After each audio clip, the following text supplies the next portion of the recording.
Welcome to fundamentals of education.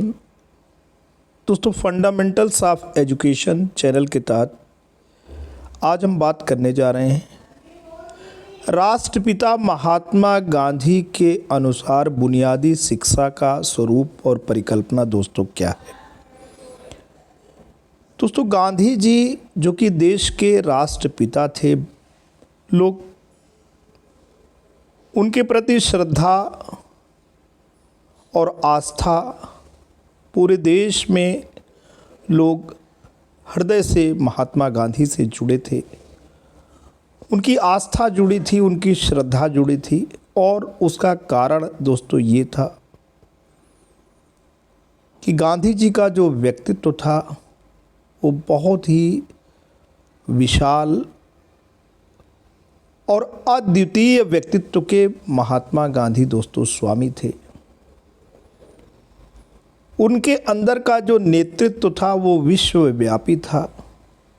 पूरा विश्व उनके तरीके, उनके अंदाज और उनके दर्शन का कायल था।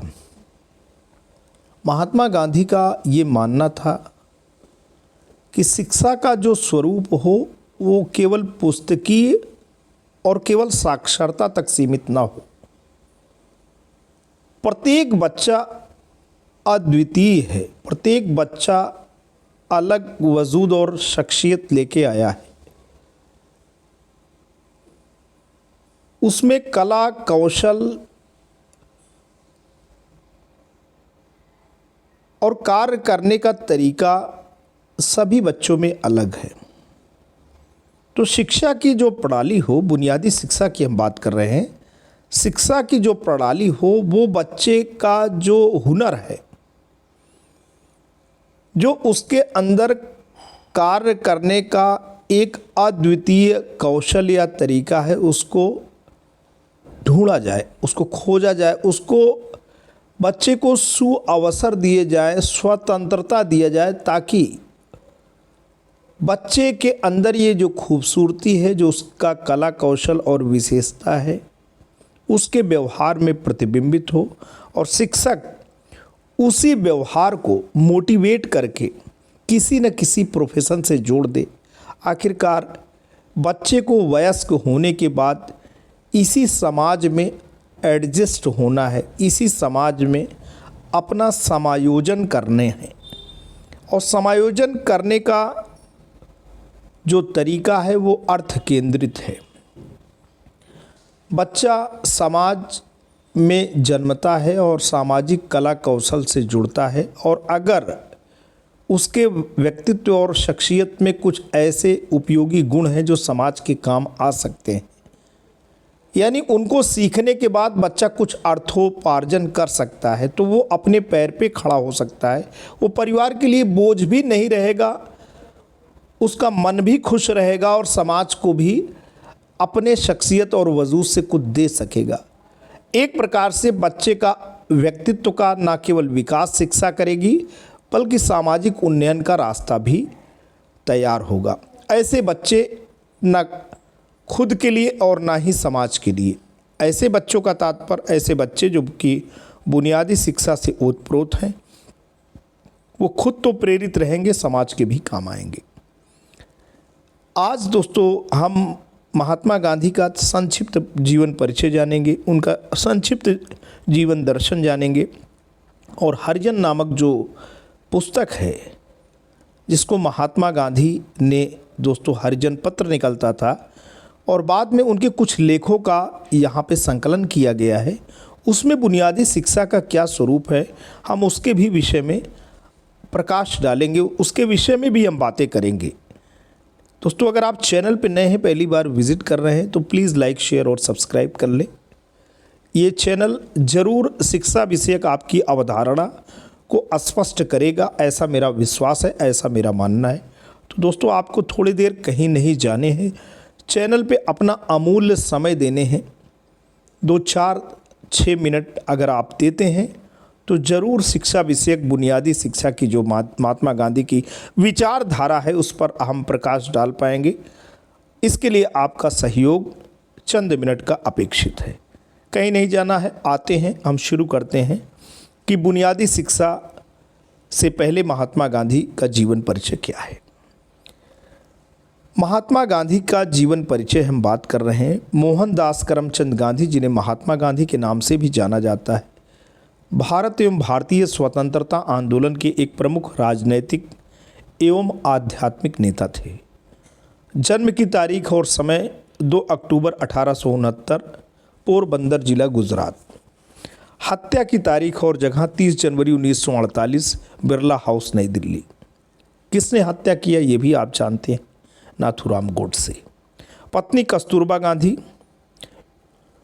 1883 इनका डेट ऑफ बर्थ है, 1944 में इनकी डेथ हुई।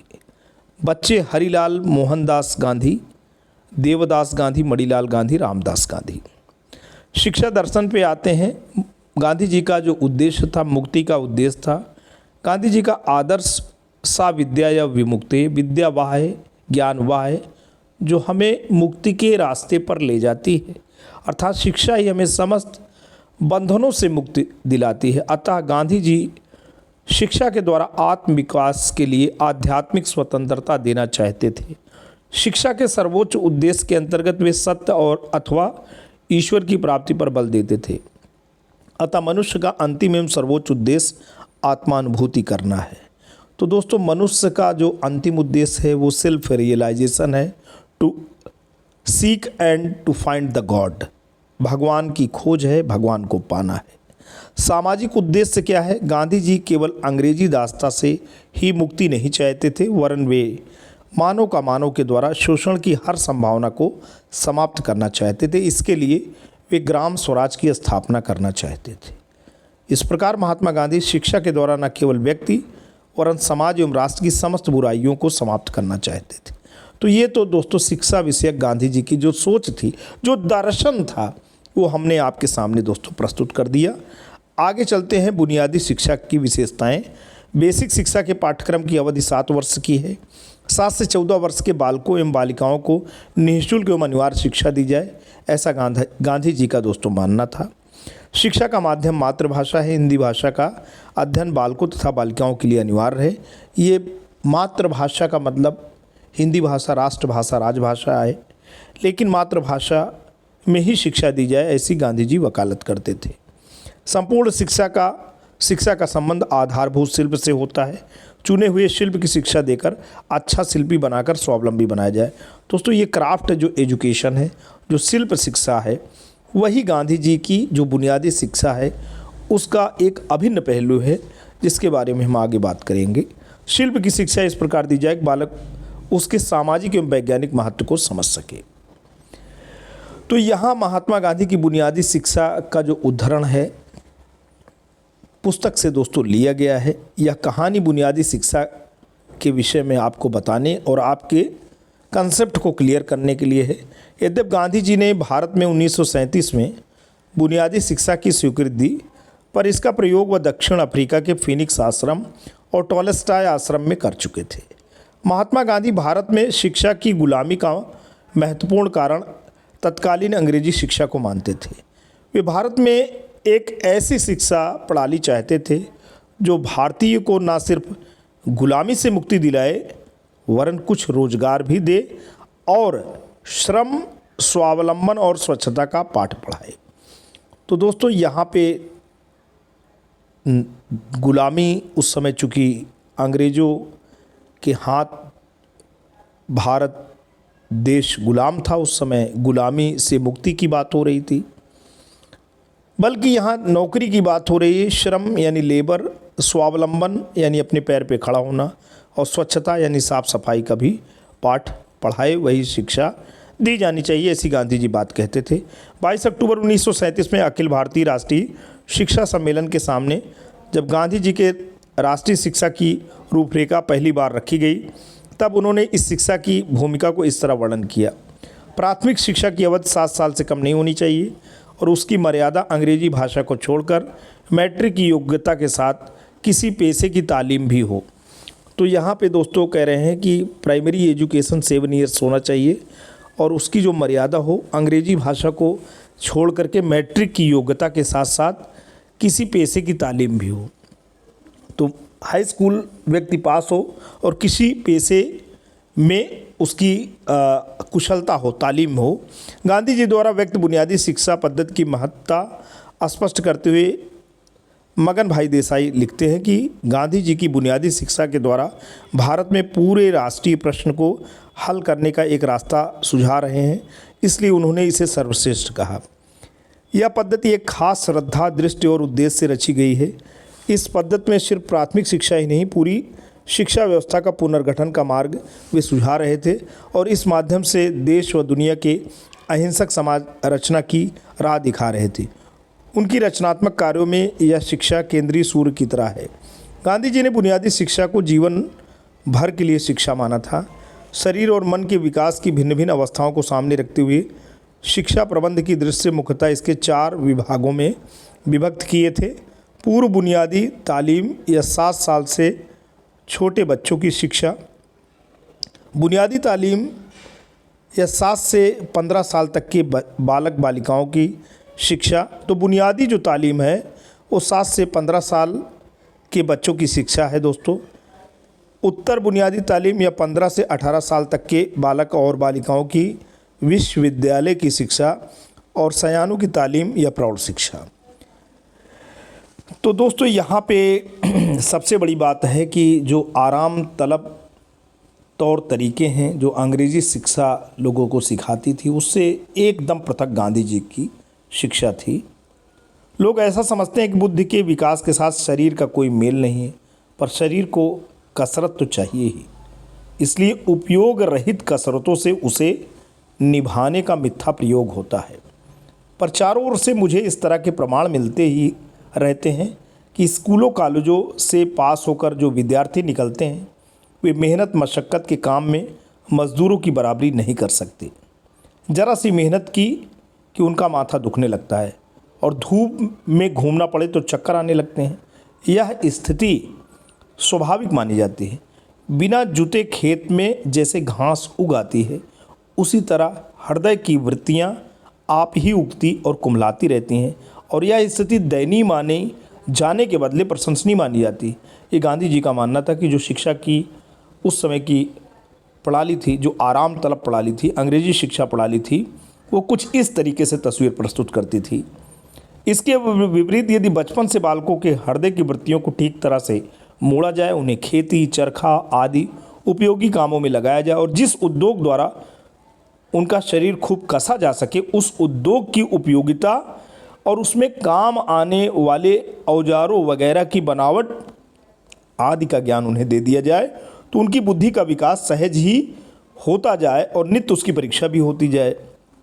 ऐसा करते हुए गणित शास्त्र आदि के जिस ज्ञान की आवश्यकता है वह उन्हें दिया जाए और विनोद के लिए साहित्य आदि का ज्ञान भी देते जाएं, तो तीनों वस्तुएं समतोल हो जाएं और उनका कोई अंग अविकसित ना रहे। मनुष्य न केवल बुद्धि है, न केवल शरीर है, न केवल हृदय या आत्मा, तीनों के एक समान विकास में ही मनुष्य का मनुष्यत्व सिद्ध होगा।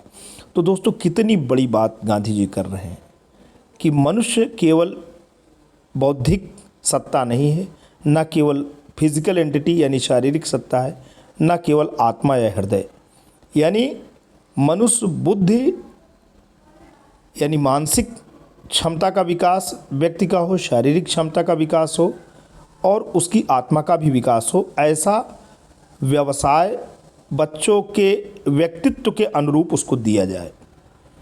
तीनों के एक समान विकास से ही उसका मनुष्यत्व सिद्ध होगा। इसी में सच्चा अर्थशास्त्र है। उसके अनुसार ये तीनों विकास एक साथ हों तो हमारी उलझी हुई समस्याएं आसानी से सुलझ जाएंगी। यह विचार या इस पर अमल तो देश को स्वतंत्रता मिलने के बाद ही होगा। ऐसी मान्यता भ्रमपूर्ण हो सकती है। करोड़ों मनुष्यों को ऐसे ऐसे कामों में लगाने से ही स्वतंत्रता का दिन हम नज़दीक ला सकते हैं। हरिजन सेवक। तो दोस्तों ये जो गांधी जी का लेख था 17 अप्रैल वर्ष 2000 क्या कह रहे हैं 17 अप्रैल 1937 का ये लेख था। हरिजन पत्र में लिखा हुआ था, छपा हुआ था। गांधी जी की जो धारणा थी उस पर अगर आज अमल हुआ होता तो बेरोजगारी की जो समस्या है वो काफ़ी हद तक दोस्तों दूर हो जाती। ऐसा मेरा मानना है, ऐसा पत्र का मानना है, ऐसा गांधी जी का दर्शन भी था। आज के लिए दोस्तों इतना ही। आशा करता हूँ आपको ये वीडियो, ये इन्फॉर्मेशन और ये सामग्री आपको पसंद आई होगी। पसंद आई है तो इसे लाइक, शेयर और सब्सक्राइब करें। फंडामेंटल्स ऑफ एजुकेशन चैनल से जुड़ें, अवश्य ही आपको दोस्तों लाभ होगा। जल्द आपके समक्ष एक नए शैक्षिक वीडियो को लेकर पुनः हाजिर होंगे। तब तक के लिए जय हिंद, वंदे मातरम।